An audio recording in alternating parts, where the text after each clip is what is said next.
प्रिय दोस्तों, आज हम वाल्मीकि रामायण के एक ऐसे प्रसंग में पहुंच रहे हैं जहां एक महान राजा का हृदय परिवर्तन होता है और वह तपस्या के मार्ग पर चलकर ब्रह्मर्षि बन जाता है। क्या आप जानते हैं कि विश्वामित्र, जो एक पराक्रमी सम्राट थे, कैसे वशिष्ठ ऋषि के आश्रम की दिव्यता देखकर विचलित हो गए? कैसे उन्होंने अपना सारा राजसी वैभव छोड़कर कठोर तपस्या का मार्ग चुना? इन श्लोकों में छुपा है वह रहस्य जहां भौतिक शक्ति से अधिक आध्यात्मिक शक्ति की महिमा प्रकट होती है। तो आइए हम इन पंक्तियों के माध्यम से विश्वामित्र के जीवन के उस महत्वपूर्ण मोड़ पर चलते हैं जहां से उनका नया जीवन आरंभ हुआ। तो चलिए शुरू करते हैं। जय श्री राम। श्लोक 1। तस्य तद्वचनम श्रुत्वा विश्वामित्रस्य धीमता हृष्टरोमा महातेजा शतानंदो महातपा। हिंदी अर्थ। बुद्धिमान विश्वामित्र के वचन सुनकर महान तेजस्वी और तपस्वी शतानंद के रोमांचित हो गए। शतानंद ऋषि, जो स्वयं गौतम ऋषि के पुत्र और महान तपस्वी हैं, विश्वामित्र के शब्दों को सुनकर भावुक हो उठते हैं। यहाँ उनकी भावनात्मक प्रतिक्रिया दर्शाई गई है जो राम के प्रति श्रद्धा को दर्शाती है। श्लोक 2। गौतमस्य सुतो ज्येष्ठस्तपसा द्योतितप्रभ राम संदर्शनादेव परन विस्मयमागतः। हिंदी अर्थ। वे गौतम ऋषि के ज्येष्ठ पुत्र थे और तप से दीप्तिमान थे। राम के दर्शन मात्र से ही अत्यंत विस्मित हुए। शतानंद की तपस्या से उत्पन्न तेज और उनका राम के प्रति आश्चर्य दिखाया गया है। राम का दिव्य व्यक्तित्व इतना प्रभावशाली है कि स्वयं एक तपस्वी ऋषि भी उन्हें देखकर चकित हो। राजकुमारों राम लक्ष्मण को सुखपूर्वक बैठे देखकर शतानंद ने मुनिश्रेष्ठ विश्वामित्र से पूछा। राम और लक्ष्मण के शांत और गरिमामय स्वरूप को देखकर शतानंद विश्वामित्र से प्रश्न करते हैं। यहाँ राजकुमारों की विनम्रता और ऋषियों के बीच उनके सम्मान को दर्शाया गया है। श्लोक 4। अपिते मुनि शार्दूल मम माता यशस्विनी दर्शिता राजपुत्राय तपो दीर्घमुपागता। हिंदी अर्थ। हे मुनिश्रेष्ठ, क्या मेरी यशस्विनी माता अहल्या ने राजपुत्र राम को देखकर अपने दीर्घ तप का फल पाया? शतानंद अपनी माता अहल्या की मुक्ति के बारे में जानना चाहते हैं। अहल्या गौतम ऋषि की पत्नी थीं, जो एक शाप के कारण पत्थर बन गई थीं। राम के आगमन से उनकी मुक्ति का प्रसंग यहाँ झलकता है। श्लोक 5। अपि रामे महातेजो मम माता यशस्विनी वन्यरुपाहरत पूजा पूजार्हे सर्वदेहिनाम। हिंदी अर्थ। क्या मेरी माता ने तेजस्वी राम की, जो सभी प्राणियों में पूजनीय हैं, वन्य फलों से पूजा की? शतानंद जानना चाहते हैं कि क्या अहल्या ने राम का वन्य उपहारों फल फूल से स्वागत किया। यह राम की दिव्यता और अहल्या की श्रद्धा को दर्शाता है। श्लोक 6। अपि रामाय कथितम यथावृत्तम पुरातनम मम मातुर्महातेजो देवेन्दुरनुष्ठितम। हिंदी अर्थ।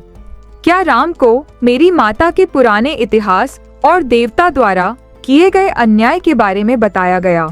अहल्या का इंद्र द्वारा छल किया जाना और गौतम ऋषि के शाप का प्रसंग यहाँ संकेतित है। शतानंद चाहते हैं कि राम को इस घटना का ज्ञान हो। श्लोक 7। अपि कौशिक भद्रम ते गुरुणा मम संगता माता मम मुनिश्रेष्ठ राम संदर्शनादितः। हिंदी अर्थ। हे कौशिक, क्या मेरी माता गुरु गौतम के साथ मिल गईं? हे मुनिश्रेष्ठ, क्या राम के दर्शन से उन्हें मुक्ति मिली? शतानंद की चिंता है कि क्या उनकी माता अहल्या और पिता गौतम ऋषि का मिलन हो पाया? राम के आगमन से ही अहल्या का शाप समाप्त हुआ था। यह प्रश्न उसी ओर इशारा करता है। श्लोक 8। अपि मे गुरुणा रामः पूजितः कुशिकात्मज इहागतो महातेजा पूजा प्राप्य महात्मना। हिंदी अर्थ। हे कुशिक पुत्र, क्या मेरे गुरु गौतम ने महातेजस्वी राम का पूजन किया क्या वे महात्मा की पूजा पाकर यहाँ आए हैं? शतानंद जानना चाहते हैं कि क्या गौतम ऋषि ने राम का सम्मान किया। यह राम के प्रति ऋषियों की श्रद्धा को दर्शाता है। श्लोक 9 अपि शांतेन मनसा गुरुर्मे कुशिकात्मज इहागतेन रामेण प्रयत्नाभिवादितः। हिंदी अर्थ, हे कुशिक पुत्र, क्या शांत चित्त से आए राम ने मेरे गुरु का अभिवादन किया। राम की विनम्रता और गुरु भक्ति को दर्शाया गया है। शतानंद जानना चाहते हैं कि क्या राम ने गौतम ऋषि को सम्मान पूर्वक प्रणाम किया, जो उनके सद्गुणों को उजागर करता है। श्लोक 10 तच्छ्रुत्वा वचनम तस्य विश्वामित्रो महामुने प्रत्युवाच शतानंदम वाक्यज्ञो वाक्य कोविदम। हिंदी अर्थ, उनके वचन सुनकर महामुनि विश्वामित्र, जो वाक्पटु और वाणी के जाता थे, ने शतानंद को उत्तर दिया। विश्वामित्र शतानंद के प्रश्नों का उत्तर देने के लिए तैयार होते हैं। यहाँ उनके वाक्चातुर्य और ज्ञान का परिचय मिलता है। श्लोक 11 नातिक्रांतम मुनिश्रेष्ठ यत् कर्तव्यम कृतम मया संगता मुनिना पत्नी भार्गवेणे रेणुका। हिंदी अर्थ, हे मुनिश्रेष्ठ, मैंने अपना कर्तव्य पूरा किया है। आपकी माता अहल्या ऋषि गौतम के साथ मिल गई हैं, जैसे भार्गव परशुराम की माता रेणुका मिल गई थीं। विश्वामित्र स्पष्ट करते हैं कि अहल्या का गौतम ऋषि के साथ पुनर्मिलन हो गया है, ठीक वैसे ही जैसे परशुराम की माता रेणुका का। यह राम के आगमन से हुई मुक्ति को दर्शाता है। श्लोक 12 तच्छ्रुत्वा वचनम तस्य विश्वामित्रस्य धीमतः शतानंदो महातेजा रामम वचनम ब्रवीत। हिंदी अर्थ, विश्वामित्र के बुद्धिमत्तापूर्ण वचन सुनकर महातेजस्वी शतानंद ने राम से कहा। अब शतानंद सीधे राम से संवाद करते हैं, जो उनके हृदय में राम के प्रति गहरे सम्मान को दर्शाता है। श्लोक 13 स्वागतं ते नरश्रेष्ठ दिष्ट्या प्राप्तोसि राघव विश्वामित्रम पुरस्कृत्य महर्षिम पराजितम। हिंदी अर्थ, हे नरश्रेष्ठ राघव, आपका स्वागत है। आप भाग्य से अजेय महर्षि विश्वामित्र को साथ लेकर आए हैं। शतानंद राम का अभिनंदन करते हैं और विश्वामित्र के साथ उनके आगमन को शुभ मानते हैं। श्लोक 14 अचिंत्य कर्मा तपसा ब्रह्मर्षिर्मित प्रभ विश्वामित्रो महातेजा वेदसेनम परमां गतिम। हिंदी अर्थ, अचिंत्य कर्मों वाले तप से दीप्तिमान अमित तेजस्वी ब्रह्मर्षि विश्वामित्र परम गति को प्राप्त होंगे। शतानंद विश्वामित्र की तपस्या और उनकी उच्च आध्यात्मिक उपलब्धियों की प्रशंसा करते हैं। श्लोक 15 नास्ति धन्यतरो राम त्वत्तोन्यो भुवि कश्चन गोप्ता कुशिक पुत्रस्ते येन तप्तम महत्तपः। हिंदी अर्थ, हे राम, संसार में आपसे अधिक धन्य कोई नहीं है, जिसका रक्षक कुशिक पुत्र विश्वामित्र है, जिन्होंने महान तपस्या की है। राम के सौभाग्य पर प्रकाश डालते हुए कहा गया है कि विश्वामित्र जैसे महान तपस्वी उनके रक्षक और मार्गदर्शक हैं। श्लोक 16 श्रूयताम चाभिदास्यामि कौशिकस्य महात्मनः यथा बलम यथा वृत्तम तन्मय निगदतः शृणु। हिंदी अर्थ, सुनिए, मैं महात्मा कौशिक विश्वामित्र के बल और चरित्र का यथार्थ वर्णन करूंगा। मेरे कहने के अनुसार सुनिए। शतानंद अब विश्वामित्र के इतिहास और उनके संघर्षों का वर्णन करने जा रहे हैं। श्लोक 17 राजा भूदेश धर्मात्मा दीर्घ कालमरिंदमा धर्मज्ञ कृतविद्यश्च प्रजानाम च हिते रतः। हिंदी अर्थ, ये विश्वामित्र लंबे समय तक धर्मात्मा शत्रुओं को दबाने वाले धर्मज्ञ विद्वान और प्रजा के हित में लगे रहने वाले राजा थे। विश्वामित्र का राजा के रूप में चरित्र चित्रण किया गया है, जो उनके शासन काल की गरिमा को दर्शाता है। श्लोक 18 कुशस्य पुत्र कुश के पुत्र बलवान और धर्मात्मा कुशनाभ हुए। कुशनाभ के पुत्र गाधी प्रसिद्ध हुए और वंश का परिचय दिया जा रहा है। श्लोक 19 गाधे पुत्रो महातेजा विश्वामित्रो महामुनिः। हिंदी अर्थ, गाधी के पुत्र महातेजस्वी विश्वामित्र महामुनि हुए। विश्वामित्र के जन्म और उनकी महानता का उल्लेख किया गया है। श्लोक 20 विश्वामित्रो महातेजा पालयामास मेदिनीम बहुवर्ष सहस्राणि राजा राज्यमकारयत्।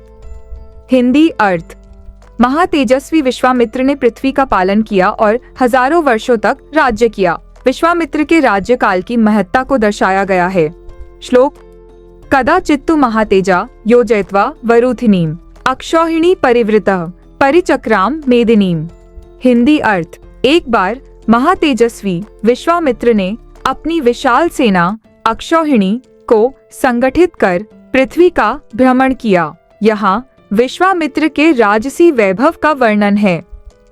एक अक्षौहिणी सेना में 2,18,700 सैनिक होते थे, जो उनकी शक्ति को दर्शाता है। श्लोक 22। नगराणि च राष्ट्राणि सरितश्च तथा गिरीन् आश्रमान् क्रमशो राजा विचरन्नाजगामः। हिंदी अर्थ। राजा विश्वामित्र नगरों, देशों, नदियों, पर्वतों और आश्रमों का क्रमशः भ्रमण करते हुए आगे बढ़े। यह भ्रमण उनके जीवन में महत्वपूर्ण मोड़ सिद्ध हुआ, जहां वे वशिष्ठ के आश्रम पहुँचे। श्लोक 23-24। वशिष्ठ स्याश्रम पदम नाना पुष्प फलद्रुमम नाना मृगगणा कीर्णम सिद्धचारण सेवितम देवदानव गंधर्वैः किन्नरैरुपशोभितम। हिंदी अर्थ। वशिष्ठ का आश्रम स्थल विविध पुष्प फलों वाले वृक्षों से, अनेक मृगों से, सिद्ध चारणों से सेवित, देव दानव गंधर्व और किन्नरों से शोभायमान था। वशिष्ठ के आश्रम की दिव्यता का वर्णन है, जो राजसी वैभव से भिन्न था। श्लोक 25। ब्रह्मर्षिगण संकीर्णम देवर्षिगण सेवितम तपश्चरण संसिद्धैरग्निकल्पैर्महात्मभिः। हिंदी अर्थ। वह स्थान ब्रह्मर्षियों से भरा, देवर्षियों से सेवित और तपस्या से संपन्न अग्नि के समान तेजस्वी महात्माओं से युक्त था। आश्रम की आध्यात्मिक उच्चता को दर्शाया गया है। श्लोक 2:26-27। सततम संकुलम श्रीमद् ब्रह्म कल्पैर्महात्मभिः अभक्षैर्वायुभक्षैश्च शीर्ण पर्णाशनैस्तथा फलमूलाशनैर्दान्तैर्जितरोषैर्जितेन्द्र इयैः। हिंदी अर्थ। वह स्थान सदैव ब्रह्म के समान महात्माओं से भरा रहता था। जल या वायु पर निर्भर, पत्ते खाने वाले, फल मूल से जीवन यापन करने वाले, इंद्रियों को जीत चुके क्रोधहीन साधुओं से, तपस्वियों की साधना पद्धति और संयमित जीवन का वर्णन है। श्लोक 28। वशिष्ठ स्याश्रम पदम ब्रह्मलोकम इवापरम ददर्श जयता श्रेष्ठ विश्वामित्रो महाबलः। हिंदी अर्थ। महाबली विश्वामित्र ने वशिष्ठ के उस आश्रम को देखा, जो मानो दूसरा ब्रह्मलोक ही प्रतीत होता था। इस दृश्य ने विश्वामित्र के मन में वैराग्य और तपस्या की इच्छा जगाई। यहीं से उनके राजर्षि से ब्रह्मर्षि बनने का मार्ग प्रशस्त हुआ। इन श्लोकों में विश्वामित्र के राजसी जीवन से तपस्वी जीवन में परिवर्तन के बीज दिखाई देते हैं। वशिष्ठ के आश्रम की आध्यात्मिक शक्ति और प्राकृतिक सौंदर्य ने उन्हें गहराई से प्रभावित किया, जो आगे चलकर उनके महान तप का कारण बना। यह प्रसंग हमें दिखाता है कि सच्चा वैभव भौतिक संपदा में नहीं, बल्कि आत्मिक उन्नति में निहित है। तो दोस्तों, हमने देखा विश्वामित्र की यह कथा हमें सिखाती है कि सच्ची सफलता धन वैभव में नहीं, बल्कि आत्मसंयम और दृढ़ इच्छा शक्ति में निहित होती है। एक राजा ने अपने अहंकार को त्याग कर तपस्या का मार्ग चुना और अंततः ब्रह्मर्षि का पद प्राप्त किया। क्या यह प्रेरणा हमारे जीवन में भी नई ऊर्जा भरने के लिए पर्याप्त नहीं? आज के इस अध्ययन से हमने जाना कि मन के हारे हार है, मन के जीते जीत। विश्वामित्र ने सिद्ध कर दिया कि संकल्प और साधना से मनुष्य किसी भी लक्ष्य को प्राप्त कर सकता है। आगे क्या? अगले अध्याय में जानिए कैसे विश्वामित्र और वशिष्ठ के बीच हुआ संघर्ष और कैसे एक राजर्षि ने ब्रह्मर्षि बनने की ओर कदम बढ़ाया। ज्ञान की इस यात्रा में हमारे साथ बने रहने के लिए धन्यवाद। जय श्री राम।